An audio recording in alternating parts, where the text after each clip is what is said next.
The young Henry VIII. Henry was the son of Henry VII and Elizabeth of York. He was born on the 28th of June, 1491. He became king in 1509.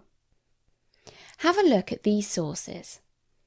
You might want to pause the video at certain points so you can learn a bit more about King Henry.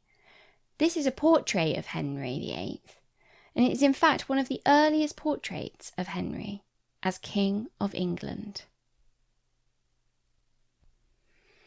This one is a portrait of a spectacular event called the Field of the Cloth of Gold.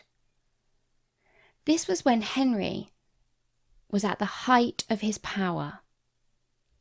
In 1520, he visited France to make peace with King Francis.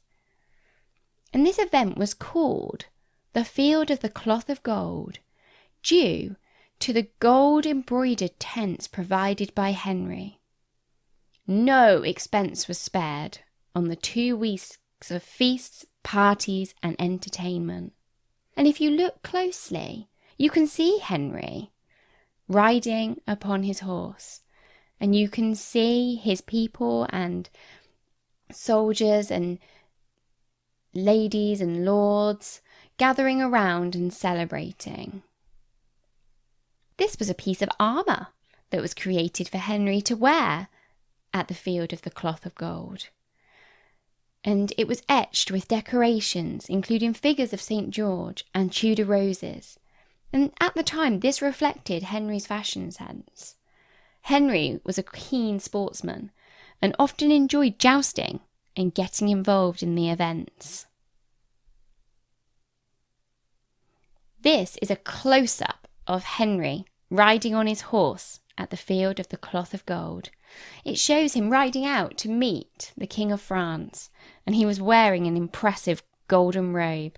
He obviously wanted to impress the King of France. The following sources are ones that maybe friends of Henry have said, or people that visited him, or actually more recent historians who study Henry VIII. This source claimed he is a very talented, a good musician, composes well, speaks good French, Latin and Spanish, is very religious, hears 3 masses daily when he hunts, sometimes 5 on other days. He is very fond of hunting and never takes his sport without tiring 8 or 10 horses. Another quote: he is the best dressed sovereign in the world. His robes are the richest and most superb that can be imagined. This one is from a more modern historian. She discovered that Henry VIII owned a pair of football boots. Now these boots cost 4 shillings. That's nearly £100 in today's money. And they were made by his personal shoemaker, Cornelius Johnson, in 1525. She found this information on an inventory list of the king's clothes when he died in 1547. And Henry's boots were quite heavy and sturdy, and this is because, well, probably because, during the 16th century, football was a tough game.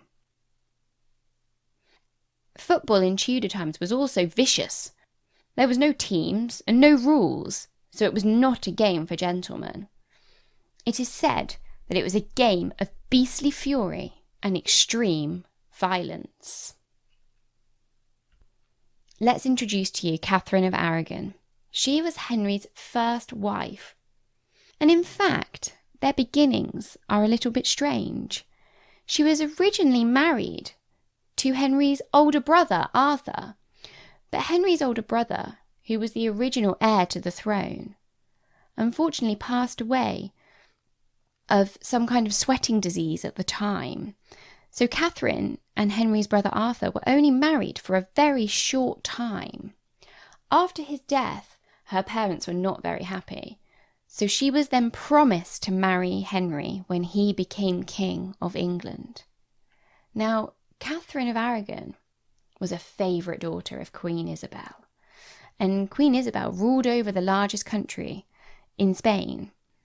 And at the time, most girls were taught to recite love poetry, sing songs, play musical instruments, and dance. But Catherine's mum was a little bit different. She actually told Catherine stories of King Arthur and the Knights of the Round Table and battles. And actually, Tudor men found this a bit strange. So Catherine actually found it quite hard to impress her husbands because she didn't know what the girls knew that they were used to. Now, if you go to the PDF document on the website called Young Henry VIII and follow the link below to a BBC bite-sized clip and watch part 1, you will find out about Catherine of Aragon and Henry's early years as husband and wife. Now, Henry and Catherine did have 6 children in total, but sadly, which isn't uncommon of the time, only one survived. This was a girl, and she was called Mary, and she was born in 1516. And you will find out that she later became Queen Mary of England. However, Henry desperately wanted a son. He wanted a son to carry on the Tudor name and to become king after him. Now, this is a time for reflection, so it might be a really good idea to pause the video shortly and just give yourself some time to think about young King Henry VIII. What did he look like? How did he act? The below portrait is one of King Henry VIII jousting. Now for your activity. We would like you to step into the shoes of young Henry VIII. You have just become King or Queen of England. Now, this was a time when kings or queens had more power. They got to make a lot of decisions as to how the country operated. So we would like you to draw and annotate your kingdom.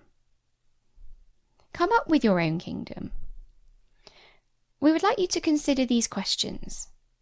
Who would you help to rule your kingdom? Would you do it alone, or would you have a team of people to help you?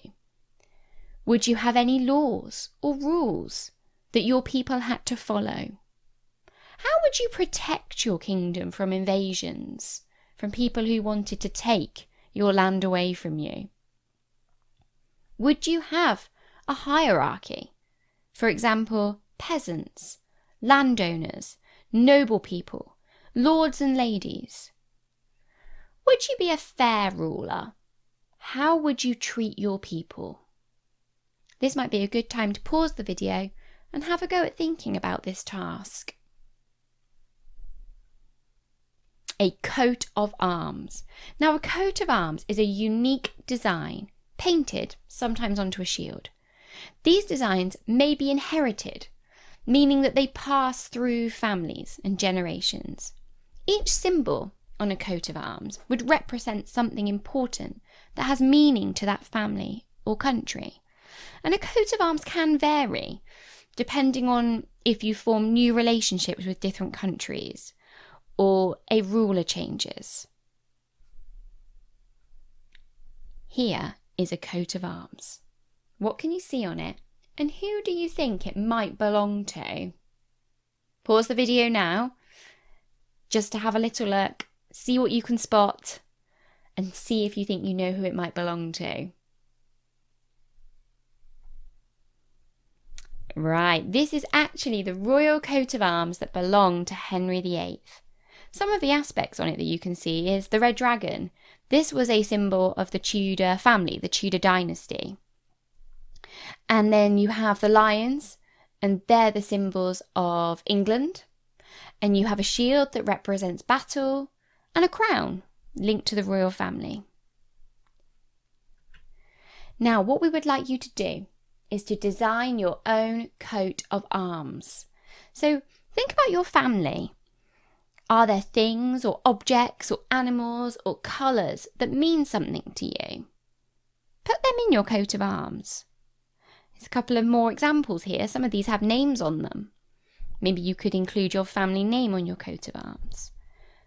Then once you're finished, maybe have a go at labelling it. Tell us why you chose those animals, all the colours. We are really looking forward to seeing your kingdoms and how you would rule them, and also your family coat of arms. Make sure you send them in to your year group email so we can get a chance to see them and they can go up on the website.